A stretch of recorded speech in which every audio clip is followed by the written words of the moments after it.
Sit down, sit down. You're a United States Senator. That's Bernie Sanders, the same man who 3 years later would be told by this same colleague that he'd been sitting here longer than I've even been alive, screaming across a Senate hearing room to stop two grown men from throwing punches on live television. One of them was a sitting U.S. Senator. The other ran one of the largest labor unions in America, and for about 90 seconds in the middle of official congressional business, it looked like neither of them cared. November 14th, 2023. Senate Health, Education, Labor, and Pensions Committee, the same chairman that would host the Sanders-Mullin healthcare clash years later. The topic that day, labor unions and the American workforce. The star witness, Sean O'Brien, general president of the International Brotherhood of Teamsters, fresh off leading a major UPS contract win.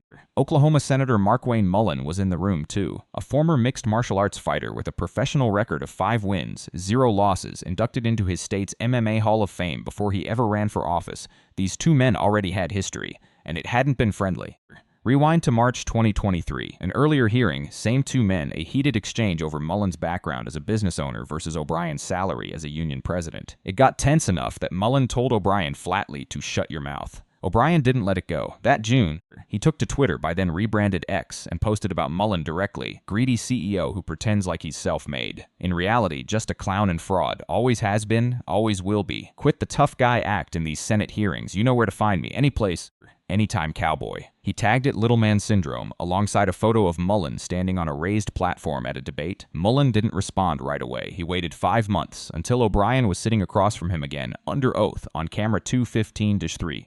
30 ku mo do thai dio chen. When his turn to question witnesses came, Mullin didn't start with policy. He held up printed copies of O'Brien's tweets. I appreciate your demeanor today. It's quite different, Mullin said. But after you left here, you got pretty excited about the keyboard. In fact, you tweeted at me 1, 2, 3, 4, 5 times.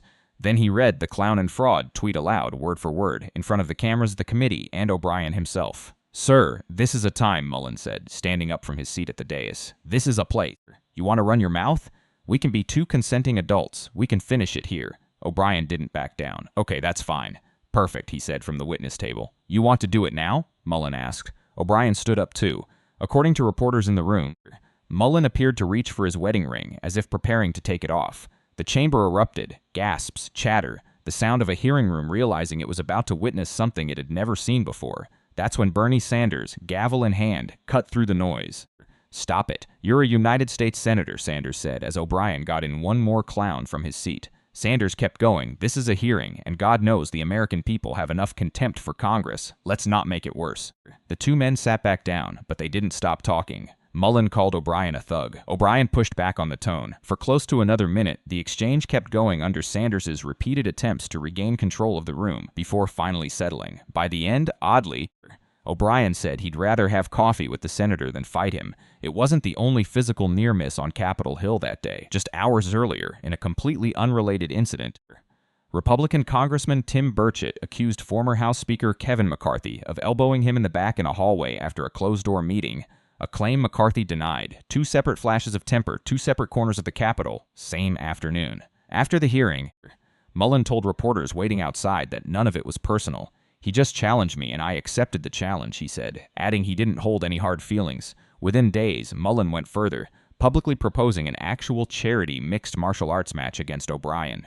It never happened, but neither man walked back what they'd said in that room. Mullin defended the moment on Fox News that same night as simply representing what he called Oklahoma values. It's easy to watch this clip as pure spectacle. 2 men almost fighting in a hearing room is the kind of thing that racks up views regardless of context. But it's worth asking what it actually revealed. O'Brien is one of the most powerful labor leaders in the country, someone regularly involved in high-stakes negotiations affecting hundreds of thousands of workers. Mullin sits on the committee that writes the rules those negotiations happen under. When their personal feud nearly turned physical, it wasn't just 2 guys losing their tempers. It was a preview of how thin the line between institutional authority and personal ego can get, even in a room built entirely around formal procedure. Here's what makes this moment worth revisiting now. It wasn't the last time Bernie Sanders had to play referee for Markwayne Mullin, and it wasn't the last time these 2 men clashed directly either. Years later, in February 2026, in that same committee, Mullin turned that same combative energy on Sanders himself, telling him, on camera, that he'd been sitting here longer than I've even been alive during a healthcare hearing. The man Sanders once physically stopped from starting a fight eventually aimed that same intensity at Sanders directly. And there's one more twist.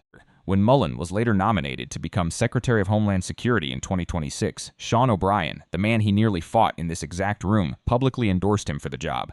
3 years, 2 headline-grabbing clashes, and a nomination in between, but the same pattern keeps showing up. A hearing meant to be about policy turns into a personal standoff, a chairman has to step in to restore order, and the actual subject of the hearing gets buried under the clip that goes viral. So here's the real question. Is this just what happens when strong personalities end up on the same committee, or is it a sign of something getting worse in how Congress actually functions? Tell me what you think in the comments, and if you want the full story on what happened between Sanders and Mullin 3 years later, check the link, because this wasn't the last time these two ended up on a collision course. Like and subscribe for more of what's actually happening on Capitol Hill.